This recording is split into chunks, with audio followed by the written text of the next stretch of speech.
Ao findar o labor desta vida, quando a morte ao teu lado chegar, que destino há de ter a tua alma? Qual será no futuro o teu lar?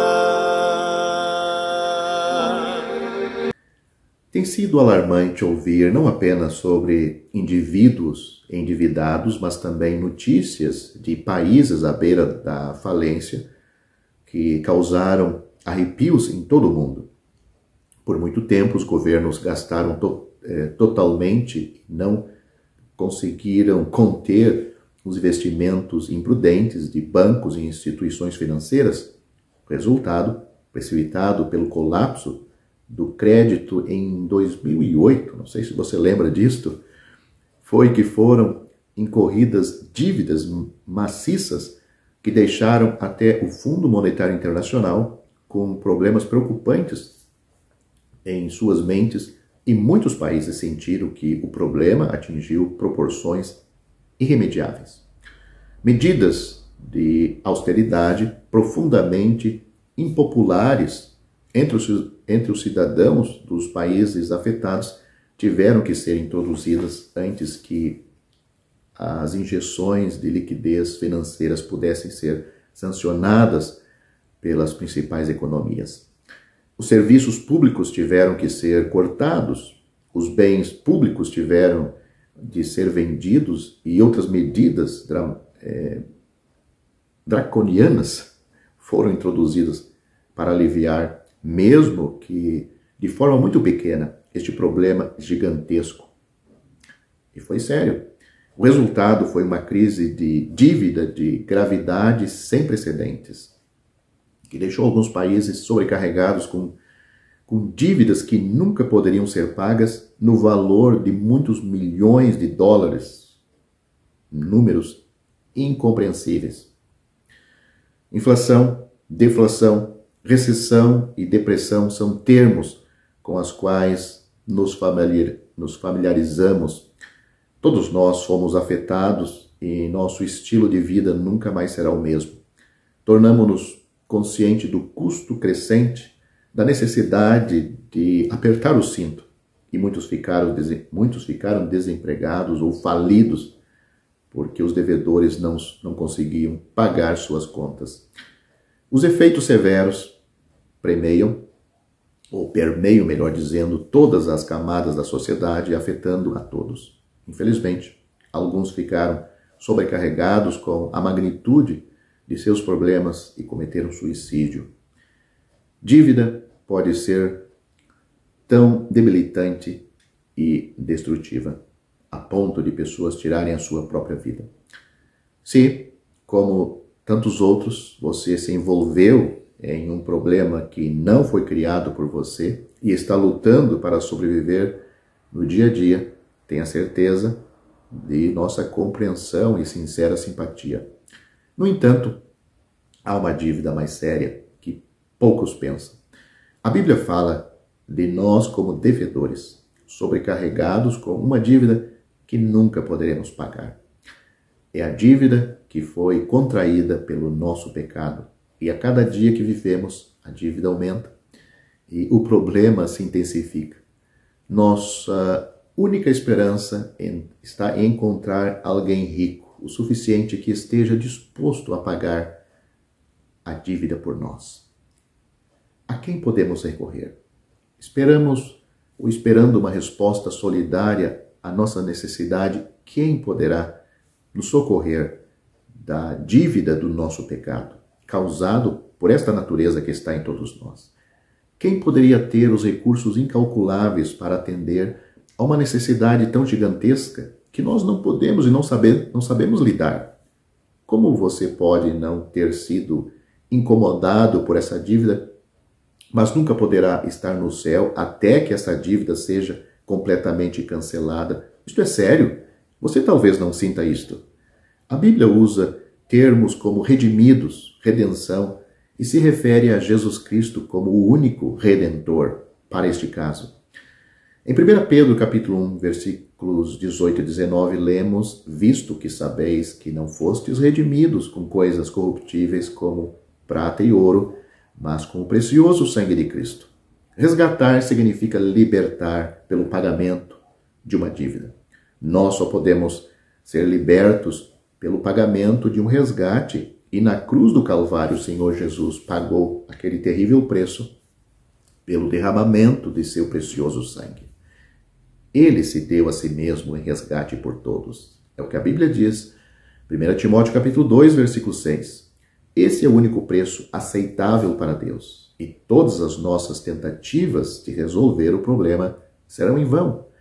Você ainda está em dívida, ou pode se alegrar com aqueles que são salvos entre nós, por saber, ele é meu porque ele morreu por mim.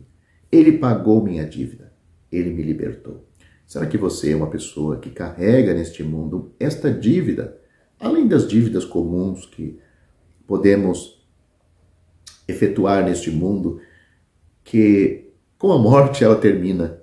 Talvez a família, os familiares vão ter que pagar esta dívida, mas a dívida dos nossos pecados é nós mesmos que carregamos. E não temos como saldar, não temos nem como entender como lidar com esta dívida. Porque a dívida é para com Deus, Deus é santo.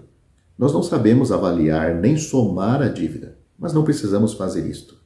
Porque Deus já cuidou para que o assunto ficasse resolvido de uma vez por todas.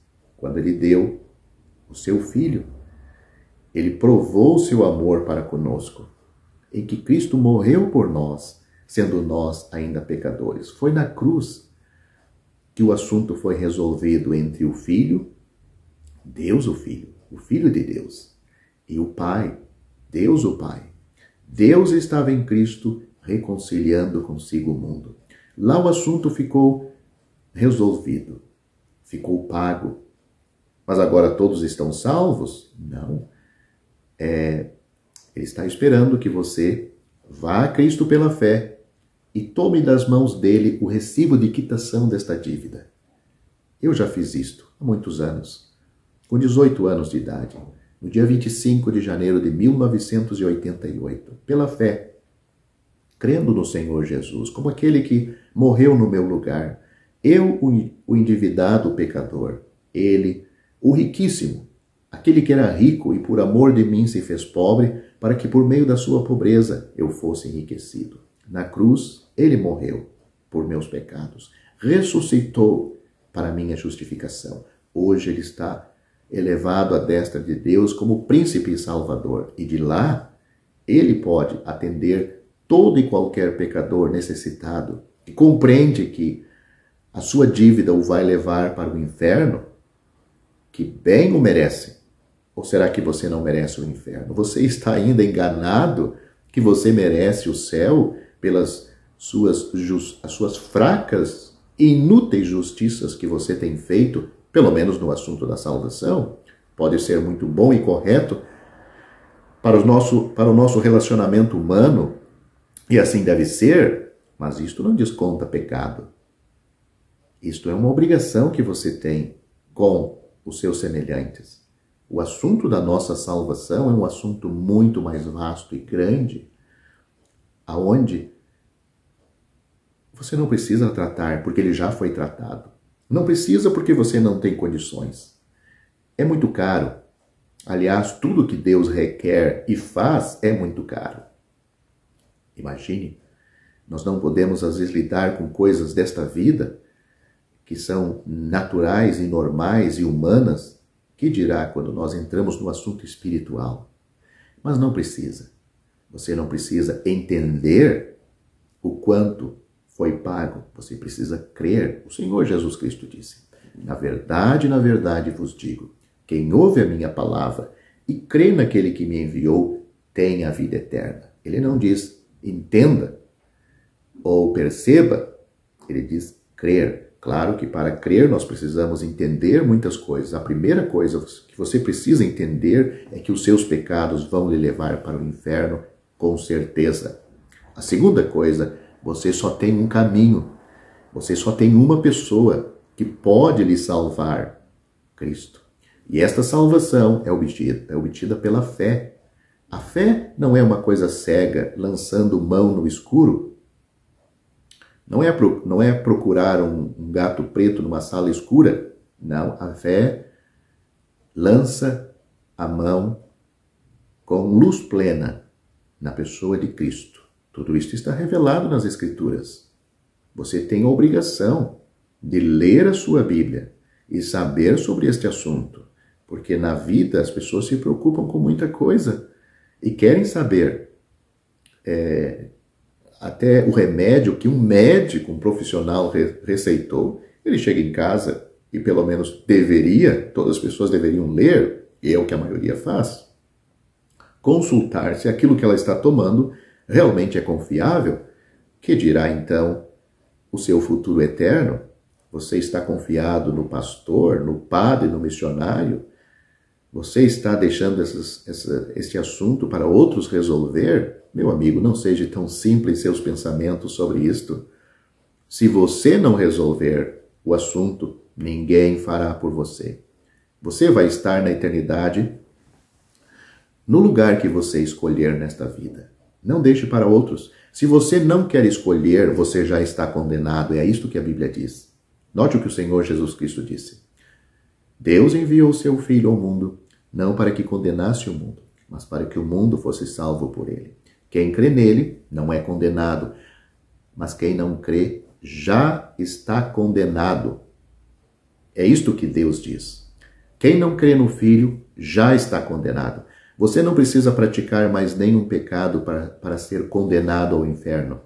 Leia isto. João capítulo 3, versículos 16, 17, 18. Leia até o versículo 21. Quero aproveitar e deixar uma palavra para você que não tem certeza ou segurança da sua salvação. Me faça uma pergunta. Será que está seguro um homem parado no topo de um penhasco escorregadio? Se ele está constantemente em perigo de cair, então nunca se pode dizer que ele está seguro. Na verdade, ninguém pode estar seguro espiritualmente se perder a salvação por cometer um ato pecaminoso. Ou você acha que vai estar seguro? Em 1 João, primeira epístola de João, capítulo 1, versículo 8, nós lemos o seguinte: se dissermos que não temos pecado, enganamo-nos a nós mesmos, e a verdade não está em nós. É bom notar que a palavra pecado está no singular, a palavra pecado aqui neste versículo, pois João está falando da natureza, da raiz, e não dos frutos, ou seja, os pecados. Ele está falando da natureza caída, a natureza, o pecado, e não os pecados, os seus frutos. Observe também o tempo presente no grego da palavra ter. Ele não diz tive no passado, ele fala no presente, ter. João não está se referindo à vida pecaminosa passada enquanto não convertidos, mas o estado presente em que os crentes ainda têm pecado, a natureza. Ninguém chega a um ponto na vida em que está livre do pecado. Não existe tal coisa como um crente vivendo em um estado sem pecado. E, portanto, não será possível para um crente estar seguro, sem perder a salvação, se depender dele estar sem pecado, a natureza. Isto só ocorre na hora da morte ou com a vinda do Senhor Jesus no arrebatamento. Jesus disse: as minhas ovelhas ouvem a minha voz, eu as conheço e elas me seguem. Eu lhes dou a vida eterna e nunca perecerão, nem ninguém as arrebatará da minha mão. João capítulo 10, versículos 27 e 28. Não há condições observadas neste texto, apenas declarações de fato absoluto. As ovelhas são de Cristo, elas ouvem a sua voz, ele as conhece, elas o seguem. Ele lhes dá a vida eterna, elas nunca perecerão e ninguém as arrancará de sua mão. Ele não diz: se as ovelhas ouvem a minha voz, elas são realmente minhas ovelhas. Ele não diz também: Se as ovelhas me seguem, eu lhes darei a vida eterna. Elas não se tornarão suas ovelhas, ouvindo sua voz, e não recebem a vida eterna, seguindo-o. Uma transação ocorreu anteriormente que já as tornou suas ovelhas. O Senhor Jesus disse, no versículo 29, que a transação ocorreu quando seu pai deu, note, esta palavra está no passado, as ovelhas a ele. João capítulo 10, versículo 29. Agora que eles ou elas pertencem a Cristo, é de se esperar que as ovelhas façam o que as ovelhas geralmente fazem. Elas conhecem a voz de seu pastor e seguem sua liderança. Elas não seguirão nenhuma outra voz. Ele deixou isto claro nos versículos 4 a 5. As ovelhas o seguem, porque conhecem a sua voz, e não seguirão o estranho, mas fugirão dele, porque não conhecem a voz dos estranhos. Jesus disse, eu sou a porta, se alguém entrar por mim, salvar-se-á, ou será salvo, e entrará e sairá e achará pastagens. É uma figura de uma ovelha. João capítulo 10, versículo 9. Alguns defensores da segurança condicional sobre a salvação argumentarão que podemos seguir o Senhor Jesus hoje e seguir outra pessoa amanhã. Se assim for, devemos nos arrepender e começar a seguir o Senhor novamente. O texto argumenta contra esta possibilidade. As ovelhas de Cristo seguem a Ele e somente a Ele. Elas não obedecem nenhuma outra voz. A peregrinação cristã não é tratada em João capítulo 10. As ovelhas de Cristo o seguem. No entanto, nenhuma ovelha faz isto perfeitamente. Por sua própria natureza, as ovelhas vagueiam às vezes. Mas vagar e seguir a voz de outra pessoa são duas coisas bem diferentes. O que acontece quando as ovelhas vagueiam? E se elas não seguirem sua liderança o tempo todo? O que acontece? Se vagueiam e não seguem a sua liderança o tempo todo, elas ainda são propriedades do pastor? Elas ainda são suas ovelhas? Elas ainda estão sob seus cuidados? Sim. Quando elas vagueiam, o pastor realmente as estimula, junto com seu cajado, a seguir na direção certa novamente. Mesmo se elas vagueiam longe, ele vai atrás das ovelhas, porque elas são suas ovelhas. Mas não há nenhuma sugestão neste texto de que podemos vagar e ficar perdidos e necessitados de salvação mais uma vez. Isto implicaria que Cristo é incapaz de manter aqueles sob os seus cuidados. Poderíamos ter esperado que o Senhor Jesus dissesse no versículo 24, aí de João capítulo 10, as minhas ovelhas ouvem a minha voz e me conhecem. Em vez disso, ele disse, eu as conheço. Porque ele está enfatizando a segurança das ovelhas, seu conhecimento delas é mais importante do que seu conhecimento dele, ou seja, o conhecimento dele pelas ovelhas é mais importante do que o conhecimento das ovelhas dele, em relação a ele. Porque Cristo conhece suas ovelhas, ele nos guardará e protegerá. O uso da palavra mão, aqui no texto, na declaração do Senhor, ninguém as arrebatará da minha mão, não está enfatizando tanto uma mão física, de 5 dedos, que envolve o crente, mas sim o fato de que as ovelhas estão sob os seus cuidados e custódia. As ovelhas pertencem a ele. O fato de que ninguém os arrancará de sua mão indica pelo menos 2 coisas. Primeiro, não há ninguém poderoso o suficiente para levar suas ovelhas. Ao contrário do mercenário, dos versículos 12 a 13, é por isso que ele, o Senhor, pode dizer, eles nunca perecerão, ou elas nunca perecerão, no versículo 28.